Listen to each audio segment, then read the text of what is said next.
Өглөөний мэнд хүргэе итгэлийнхэн дүүсээ. Тэгээ өнөөдрийнхөө өглөө хамтдаа орцгоё. Тэгээ эзэн бурхандаа хамтдаа залбирцгаая. Их эзэн минь тандаа баярлалаа. Шинэ өглөөний төлөө танд талархаж байна. Эзэн минь өнөөдрийнхөө үгийн цагийг таны өмнө даатгаж байна.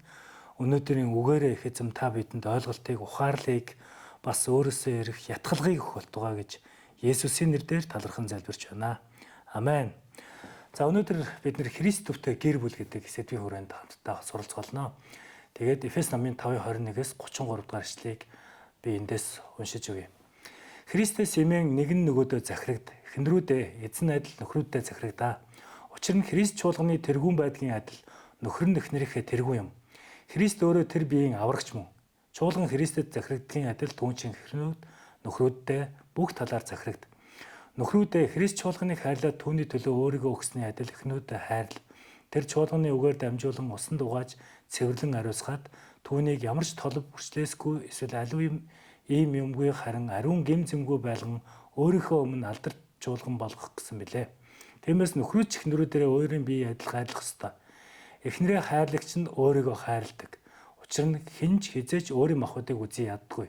Харин ч тэжээж халамжилж Христ мөн чуулганыг ийхүү ханддаг. Учир нь бид түүний биеийн эргэтнүүд юм. Тиймээс эр хүн эцэгхээ орхиод эхнэртэйгээ нийлж хоёул нэг махбод олно. Энэ нууц нь агуу юм. Гэвч би Христ ба чуулганы тухай ярьж байна. Гэхдээ хэн чинь өөрийгөө хайрладгийн адил эхнэрээ хайрл. Эхнэр нь нөхрөөсөө имэж бай гэсэн байна. Амен.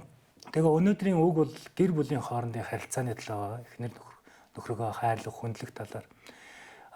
Эхлэл номон дээр бурхан бол хамгийн эхлээд гэр бүлийг бий байгуулсан байна.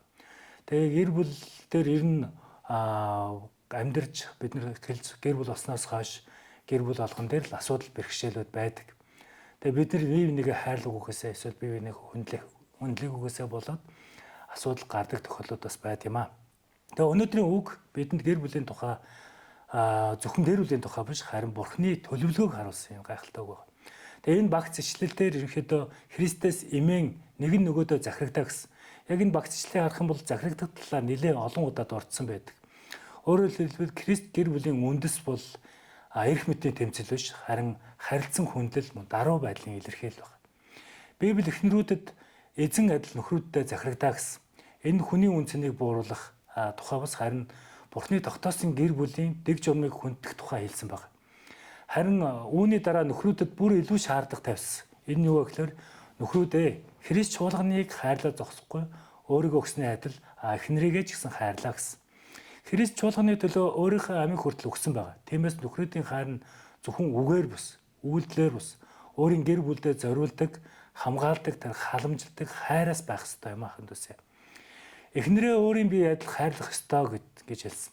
Хүн өөрийн биеийг өлсгөл хоолдог, өвдгөл мөн эмчилдэг, daarуул дулаацуулдаг, мөн үүнтэй адилхан эхнэрийгээ бас хайрлах нь өөрийгөө хайрлаж байгаа хэрэг юмаа гэсэн. Тэгээ бидний бие биенээ хайрласнаар хоёулаа нэг махбод болно гэж энэ багцлэлээр хэлсэн байна. Гэрлэл бол хоёр хүний хамтын амьдрал зөвхөн төдий биш, харин Бурхны өмнө нэгдэл юм. Тэгэхээр тиймээс нэг нь яаж нөгөөд нь ялгах ёсгүй. Харин хэрэв хэн нэг нь гэрлэл бол хоёр хүний хамтын амьдрал төдий бол биш байгаа. Бурхны өмнө энэ гэр бүл нэв нэгдэл хамгийн чухал. Тиймээс нэг нь ялж нөгөөх нь ялгдах ёсгүй. Хэрэв нэг нь шархалбал хоёулаа шархалдаг, нэг нь баялвал хоёулаа л баярладаг. Эцэст нь Паул нөхөр нь эхнэрээ хайрл, эхнэр нь нөхрөөсөө имээжээ гэсэн. Нөхрөөсөө имээж бай гэсэн. Энд имэх гэсэн санаа нь айдас бус, харин хүндлэл, эрхэмлэх хандлагыг илэрхийлдэг. Харин хайрлах нь мэдрэмжээс илүүтэйгээр өдөр бүрийн сонголт байдаг.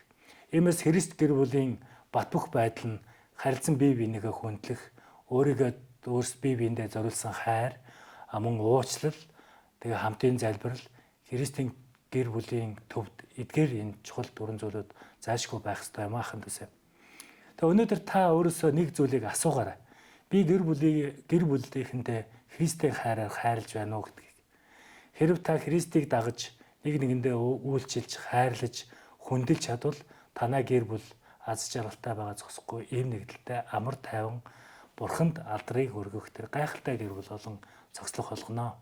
Тэгээд эхнэр нөхрүүд бие бинийгээ хайрлаж та бүхэн нь хүндэлж байгаарэ. Тэгээд өнөөдрийнхээ цагийг дуусгаад эзэн бурхандаа хандан залбирцгаая. Миний өвгийн төлөө танд талархаж байна. Эзэн минь гэр бүлийг та босгон байгуулдаг, та гэр бүлийг үүсгэн байгуулдаг. Их эзэм гэр бүл болгонд л асуудал бэрхшээлүүд байдаг. Энэ асуудал бэрхшээлүүдийг даван гарах мэрэгэн ухаан, мэдлэг, хүч чадлыг та бас бидэнд өгөх болтугай. Эзэн минь эхнэрүүд нөхрийгөө хүндэлж, нөхрүүд нь эхнэрийгээ хайрлаж, гэр бүлээ хамгаалдаг байхад та туслаарай эзэн минь. Тэгээ таньда баярлалаа. Таны үг үргэлж гэр бүлүүдийг хөтөн дагуулж, чиглүүлж, хамгаалж, хайрлаж, усалж, торддог байх болтугай. Есүсийн нэрээр талархан залбирлаа. Амен. Бүхнийг өөрчилнө, бүхнийг амьдруу